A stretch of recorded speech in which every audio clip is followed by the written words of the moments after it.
عباد الله إن الأمن لا يستقر إلا بالشكر. وإذ تأذن ربكم لئن شكرتم لأزيدنكم. أما الذين يحرضون على الإخلال بالأمن فهم يكفرون النعمة.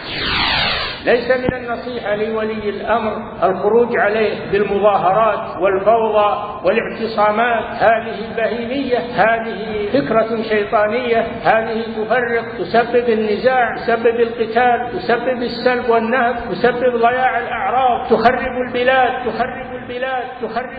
ليس من النصيحة أننا نتكلم في المجالس، ليس من النصيحة، أو نتكلم على المنابر بسب ولي الأمر، ليس من النصيحة، وإشاعة الأخطاء، ليس من النصيحة، أو في الأشرطة، ليس من النصيحة، أو في الإنترنت، ليس هذا من نصيحة ولي الأمر. فكيف تكون النصيحة إذن؟ تبلغ إليه شفهيا أو كتابيا، ولا تذاع ولا تظهر أمام الناس. من نصيحة ولي الأمر الدعاء له بالصلاح والاستقامة والتوفيق للقيام بما ولاه الله.